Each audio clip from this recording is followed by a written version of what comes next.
So that's right, y'all. We're on the Astronaut NASA training tour. Doing the tram tour here at the campus.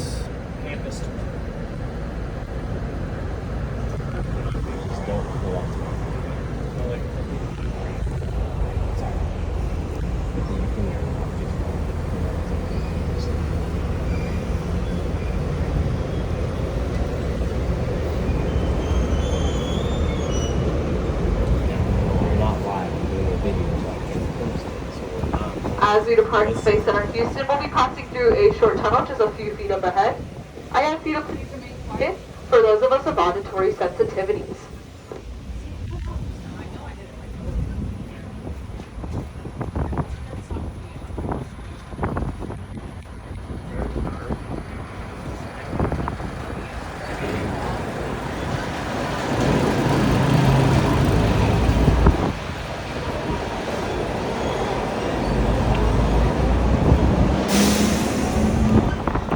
Alright everyone, welcome to NASA's Johnson Space Center. Johnson Space Center is one of 10 NASA field centers in the United States.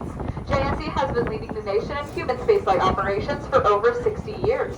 JSC is comprised of 1,620 acres of land. And believe it or not, NASA was able to purchase all this land for the incredible price of just $25 back in 1962. How did we get that amazing bargain, though? Well, Rice University asked NASA to build Johnson Space Center like a college campus, so that if JSC is not successful, Rice can reclaim the land as a satellite campus. In return, they would sell us the land for just $25. Fortunately, Johnson Space Center took off quite literally, and we still operate out of these facilities that you'll see on tour.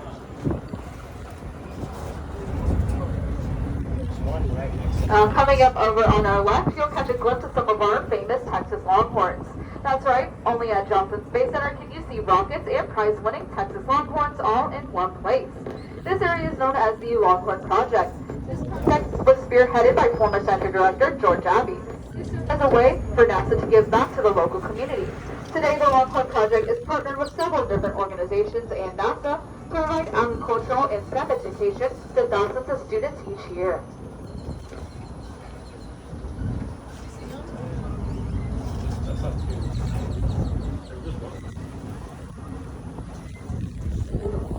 You'd go to the rodeo with one of the cows. Somebody go hop on it. If we got a Coke machine.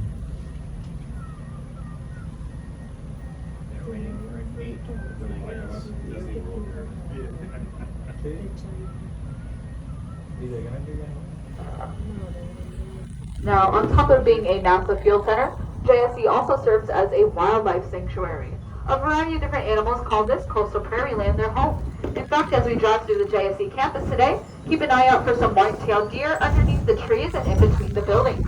Over 250 deer call this area their home, along with other animals such as rabbits, bobcats, coyotes, turtles, and even Miko the alligator, who was lovingly named by our very own Space Center Houston tram crew. All these animals come and go as they please. Employees leave the animals alone to go about their business.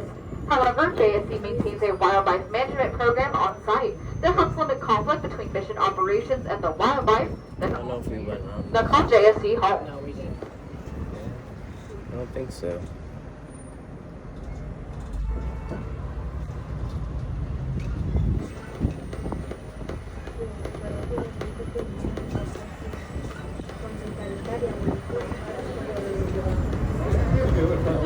Now, up ahead of us and on our right is Building 17. This building is partially used as the project office for the Orion capsule. This spacecraft is part of NASA's Artemis program and will launch on their new heavy lift rocket, the Space Launch System, or SLS. By a show of hands, how many of us know what Artemis is?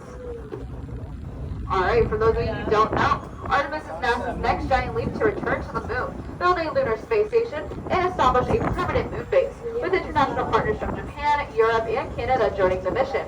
On Artemis 2, Jeremy Hansen will become the first Canadian astronaut to venture into deep space, orbiting the moon alongside NASA astronauts Reed Wiseman, Victor Glover, and Christina Cook. These four astronauts will venture to the moon on board the Orion spacecraft in late 2026. The other part of Building 17 houses the Space Food Systems Laboratory. Laboratory, a unique facility located exclusively at NASA JSC. Just like our everyday diet on Earth, an astronaut's nutrition is crucial, but their food must be prepared in a special way. In this lab, meals are vacuum sealed, canned, or freeze-dried to ensure that they stay fresh throughout long missions, while also preventing any messes in the weightless environment. For example, how many of you typically use bread to make a peanut butter and jelly sandwich? Now, who would choose a tortilla instead? If you chose tortilla, you're living the life of an astronaut.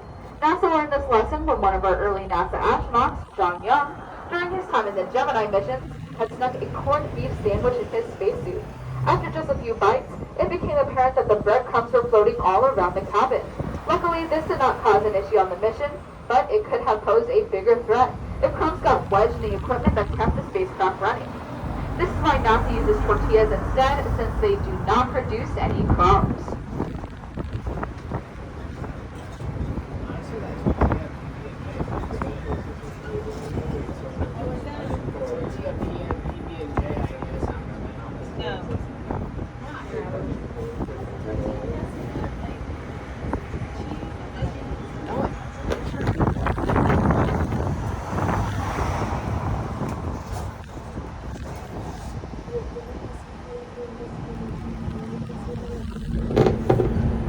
If you look to your right, you'll spot a large gray building. This is the Space Environment Simulation Laboratory. Inside are two massive vacuum chambers, both National Historic Landmarks. Chamber A is for testing spacecraft, while Chamber B is all about testing spacesuits.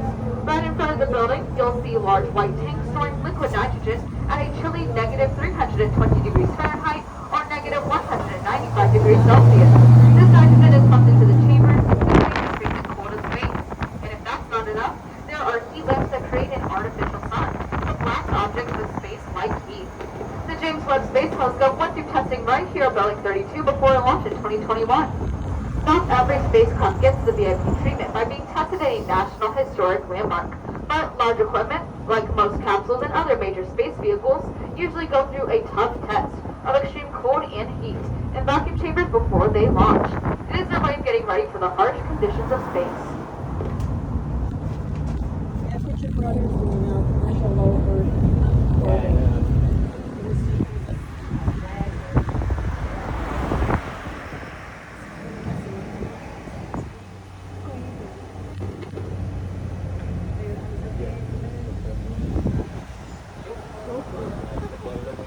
Now, up ahead and soon to be on your left is Building 220, which houses the HERA program. This includes a simulated closed habitat that helps NASA researchers analyze the effects of long-term space missions on human behavior, health, and performance, along with testing communication capabilities.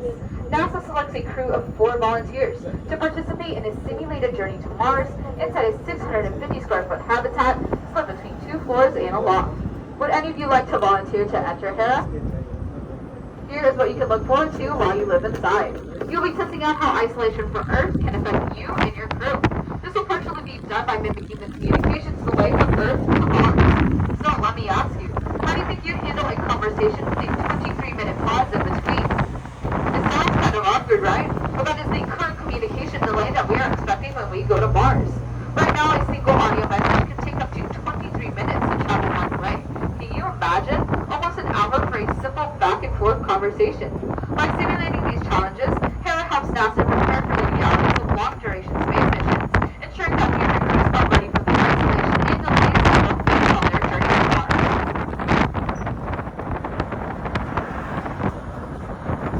Over on our right is Building 9, the Space Vehicle Mock-Up Facility, also known as the Astronaut Training Facility. It welcomes astronauts from around the world and across various organizations to come here to prepare for their missions in space. Astronauts train with a variety of different mock-ups that simulate the different spacecraft and equipment that they will encounter on their missions.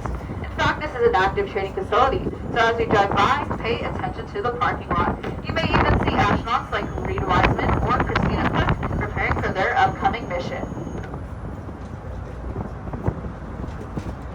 Pretty cool. I wonder if they have any tanks of hydrogen here. Over on our left is Building 31, the Astro Materials Research and Exploration Science Facility, where scientists study meteorites, solar atoms, and even asteroid samples from NASA's OSIRIS mission. It It's also home to the Lunar Sample Laboratory, where 75% of the lunar materials brought back by the Apollo missions are stored. The studies done here not only drive new breakthroughs in science, but also train the next generation of researchers. 3 generations so far, with the 4th hard at work here at JSC. Now keep an eye on your right-hand side as we take this turn up ahead. It is Building 7, the Crew Integration Laboratory. Inside this building, NASA has human-rated vacuum chambers that test our astronaut spacesuits. This means that we can test the capabilities of spacesuits while someone is wearing it inside the chamber. Towards the bottom, to the right of the large mural, when that orange beacon is on, it means that there is currently a spacesuit happening.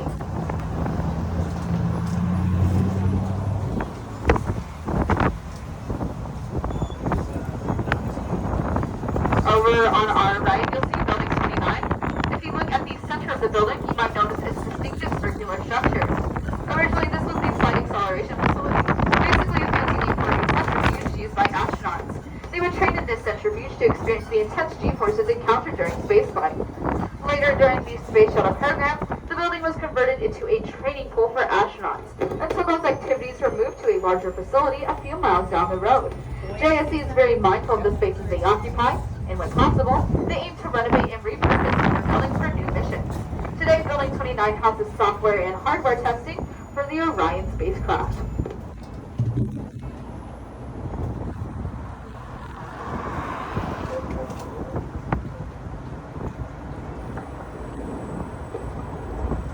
Coming up on our right is Building 5, the Jake Garn Simulation and Training Facility.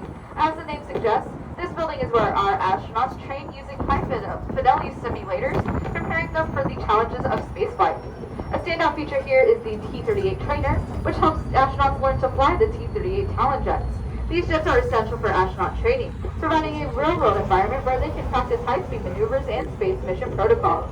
You might be wondering, why did we stop using the centrifuge? The answer is that astronauts need to log flight hours piloting T-38 jets, which can withstand up to 7 Gs, offering the same physical forces the centrifuge provides. This training not only prepares astronauts to endure intense G-forces, but also sharpens their reflexes and helps them react quickly in unexpected situations, something a simulation just can't replicate. By a show of hands, how many of you noticed the jets at the entrance to Space Center Houston today? If you did, those are actual T-38 jets, part of our Talon Park display. If you haven't had a chance to see them up close, I highly recommend stopping by before you leave. If you hear a jet overhead, keep an eye on the sky. You might just catch a glimpse of one of our astronauts in training.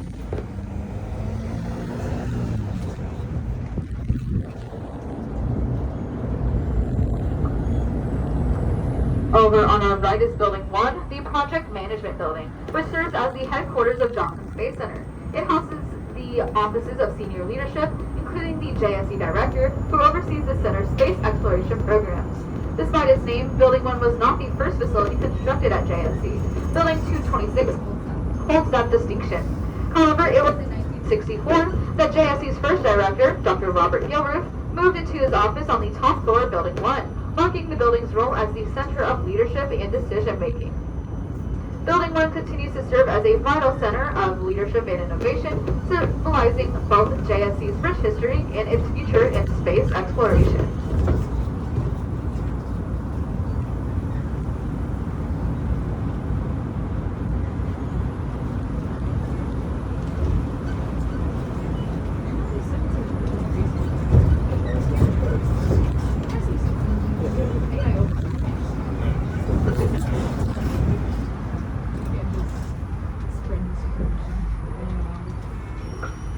We are now entering the Johnson Space Center Memorial Grove, a place dedicated to honoring the lasting legacy of those who have advanced human space exploration. This grove pays tribute to the astronauts, engineers, and mission personnel whose courage, dedication, and groundbreaking work have made space travel possible and continue to inspire us every day. To the left, we have trees dedicated to NASA astronauts such as Neil Armstrong, Pete Conrad, and Alan Bean. On the right, we recognize Johnson Space Center employees that have made notable contributions to the space program, like former Johnson Space Center Director Mark Geyer. Each tree symbolizes growth, resilience, and the unrelenting spirit of exploration. The Memorial Grove is not just a place of remembrance, it's a source of inspiration for the entire community. Here, Johnson Space Center reflects on the pioneers who made their own missions possible. The legacy of those honored in the Memorial Grove continue to inspire us to dream big, think boldly and reach farther than ever before. Their vision and dedication are the driving forces that propel NASA forward as we continue to explore new frontiers and inspire future generations to follow in their footsteps.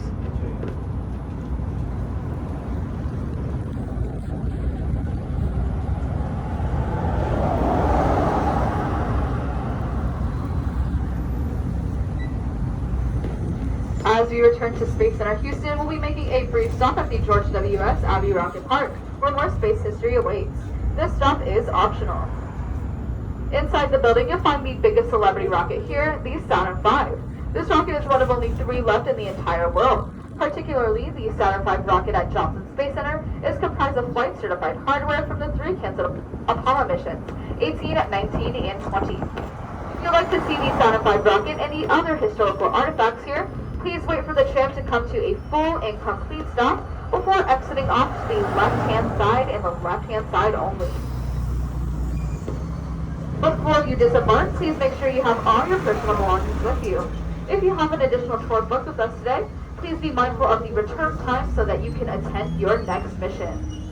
Is the train that brings you back, or do you have to get back on our own? I think this is the return tram. Yeah, we have to start the next part here. Oh, we can get on. Once again, everyone wait for a full and complete stop.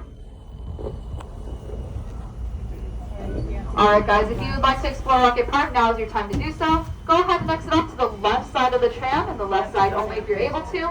We have trams coming every 5 to 10 minutes to pick you back up from Rocket Park, and you are able to go inside the Saturn V building to see the Saturn V rocket. Alright, thank you guys.